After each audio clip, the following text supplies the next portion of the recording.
नमस्कार, स्वागत करती हूँ आपका कृष्णा न्यूज में और आपके साथ मैं खुश श्रुति। चलिए बड़ी खबरों की शुरुआत करते हैं। बसपा सुप्रीमो मायावती ने कहा कि प्रदेश 5वीं बनेगी बसपा की सरकार। भाजपा, कांग्रेस और सपा को लिया आड़े हाथों। बसपा प्रत्याशियों को वोट देकर जिताने की करेगी अपील।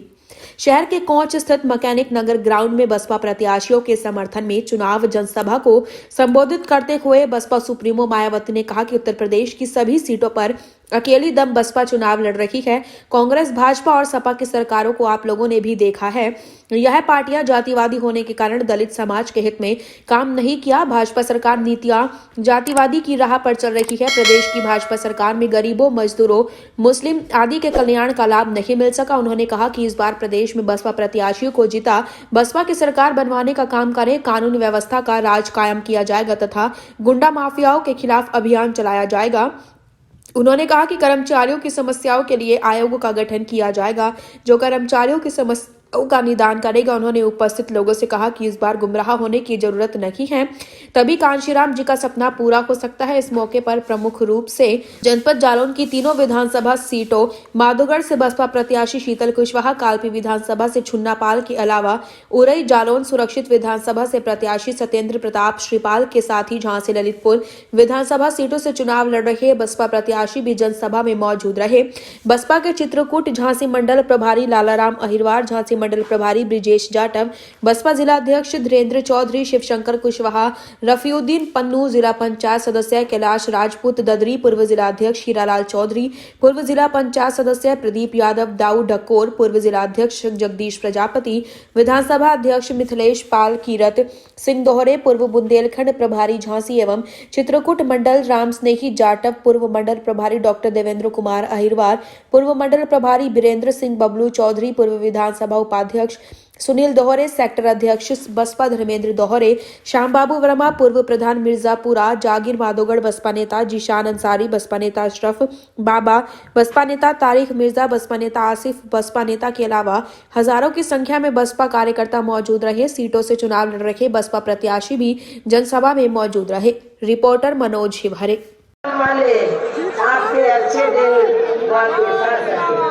इसके साथ ही हमारी पार्टी ने पूर्व की तरह इस चुनाव में भी बीएसपी से जुड़ने की तादाद को ध्यान में रखकर फिर उसी अनुपात में ही यहाँ सर्व समाज के लोगों को टिकट भी दिए हैं। और अभी चुनाव में आप लोगों को अपना वोट कांग्रेस, बीजेपी, सपा व अन्य विरोधी पार्टियों को न देकर केवल अपनी एकमात्र हितैषी पार्टी बीएसपी को ही देना क्यों जरूरी है, इसे आप लोगों को समझना होगा।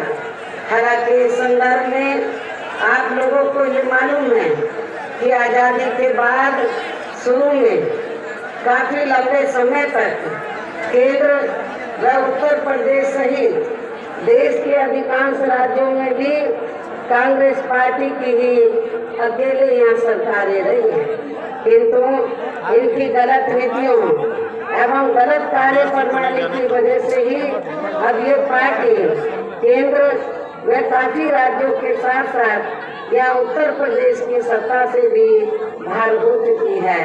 इसके साथ ही ये पार्टी जबरदस्त जातिवादी होने के कारण शुरू से ही हर मामले में खासकर यहाँ दलित, आदिवासी व अन्य पिछड़ा वर्ग विरोधी पार्टी भी रही है और अभी भी है, जिस कारण केंद्र में रही इस पार्टी की सरकार ने इन वर्गों के मसीहा व भारतीय संविधान के मूल निर्माता परम पूज्य बाबा साहब डॉक्टर भीमराव अम्बेडकर को भारत रत्न की उपाधि से भी सम्मानित नहीं किया था, जिसके लिए वो हर प्रकार से पात्र भी थे। इतना ही नहीं बल्कि इनकी मूवमेंट को आगे बढ़ाने के लिए अपने शीतल जी, आप माधोगढ़ से प्रत्याशी हैं। उत्तर प्रदेश की दूसरी सबसे बड़ी विधानसभा आती है, क्षेत्रफल के हिसाब से भी बहुत बड़ी है। जनसंपर्क किस तरीके का है और मायावती जी के आने के बाद क्या लगता है? सबसे बड़ी विधानसभा है और मैं कह सकती हूँ कि मैं एक अकेली प्रत्याशी हूँ जो डोर टू डोर जाकर एक एक गांव में मैंने भ्रमण किया है, एक एक व्यक्ति से मिली हूँ, 1 to 1 किया है, हर व्यक्ति की समस्या को सुना है, हर व्यक्ति को उस समस्या के लिए बोला है कि मैं अगर 2022 में आपने मौका दिया तो मैं आपकी ऐसी कोई समस्या नहीं आऊँगी जो आज आप हमसे शिकायत कर रहे हैं। मेरे कार्यकाल में या मेरे यहाँ के प्रतिनिधित्व में आप लोगों को ऐसी कोई समस्या नहीं आएगी। मैं 5 महीने से प्रत्याशी हूँ और 5 महीने में मैंने ऐसा कोई गाँव नहीं है जिसमें मैं नहीं पहुँची हूँ, और कोई गाँव अगर छूटता है तो उसमें मेरे कार्यकर्ता कंटिन्यूअसली जा रहे हैं और मेरा उस गाँव में विशेष रिक्वायरमेंट रहती है कि उसमें मैं नहीं पहुँच पाई, मैं उसमें 3-4 बार कम से कम नहीं तो अपने हर एक कार्यकर्ता को वहाँ पहुँचने का कार्य कर रही हूँ। बसपा ने आपको सबसे पहले टिकट दिया, यानी कि तीनों जितनी चारों पार्टी हैं सबसे पहले आपको टिकट मिला था। 5 महीने एक बड़ा समय होता है, किन किन समस्याओं को आपने गौर से देखा और क्या लग रहा है किन समस्याओं पर, किन मुद्दों पे आपको वोट मांगने चाहिए? 5 महीने में जो मैंने देखा है, डोर टू डोर जाके एक एक गांव में गई हूँ मैं, तो मैंने गांव में देखा है समस्याएं थोड़ी बहुत नहीं, समस्याएं इतनी ज़्यादा है कि लोग इतने ज़्यादा वहाँ पर परेशान हैं और उनका शोषण हो रहा है, प्रताड़ित किए जा रहे हैं। किसी के पास जाति विशेष से लेकर है, किसी के पास नाले और सड़कें नहीं है, कोई लोग स्वास्थ्य को लेकर परेशान है, कुछ लोग शिक्षा को लेकर परेशान है। हर तरह की समस्या से वहाँ पर लोग देख रहे हैं और मैं धरातल पे जो वहाँ की स्थिति देखी है, वाकई में हमारी विधानसभा में बहुत ज़्यादा परेशानियाँ हैं। मैं उस वहाँ की विधानसभा से अगर मैं वहाँ पे सब लोगों ने मुझे मौका दिया तो मैं वहाँ ज़्यादा से ज़्यादा काम कराने की कोशिश करूँगी और करूँगी ही नहीं, मैं 100% करूँगी। एन कैन पिटकाड़े मुझे वहाँ का सबसे ज़्यादा विकास करना है, चाहे मुझे इसके लिए चाहे सदन में लड़ना पड़े, चाहे दुनिया में किसी से भी लड़ना पड़े, मैं अपनी विधानसभा को सबसे ज़्यादा मजबूत करूँगी। बात करो मंच के पीछे ही है। आज अध्यक्ष जी मायावती जी का दौरा था, किस तरीके की आज उन्होंने बात कही है, किस तरीके का समर्थन है, उनके आने के बाद प्रत्याशियों की स्थिति कितनी मजबूत नजर आ रही है? हमारे प्रत्याशी तो पहले से ही बहुत मजबूत है, उनके आने से और भी मजबूत है। जी, उरई विधानसभा की बात की जाए जहां पर उनका दौरा था, ये क्षेत्र उरई विधानसभा में आता है, तो प्रत्याशी कितने मजबूत हैं और किस तरीके से लोगों से अपील कर रहे हैं वोट मांगने? उरई विधानसभा की कहें तो उरई विधानसभा हम पहले से ही जिसको भी लगी थी लड़ाई हम चल रही थी। अब बहन जी के आने से अब हमारे लड़ाई में अब हमारे यहाँ कोई नहीं है। जी, अच्छा 2 सीटें माधोगढ़ और कालपी, कहा जा रहा है माधोगढ़ और कालपी में बसपा की स्थिति मजबूत है शुरू से और गढ़ भी रही है माधोगढ़ कहीं ना कहीं। इस बार क्या लग रहा है, तीनों सीटों पर कब्जा करेंगे या फिर 2 सीटें? इस बार तीनों सीटों पे कब्जे करेंगे जी। माधोगढ़ और कालपी तो कोई हमारे पीछे आगे पीछे नहीं। जी, बसपा का हमेशा से दलितों के लिए रहा है कि हम दलितों के लिए करेंगे।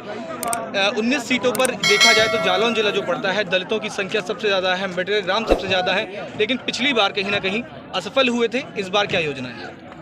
इस बार सफल होंगे, बहुत ही अच्छे सफल होंगे। जी। तो अपने आसपास के लेटेस्ट खबरें देखने के लिए हमारे चैनल कृष्णा न्यूज को लाइक एवं सब्सक्राइब अवश्य करें, साथ ही बेल का आइकन दबाएं जिससे आपको आसपास की सभी न्यूज टाइम पर मिलती रहे और कमेंट कर हमें अपने सुझाव जरूर दें।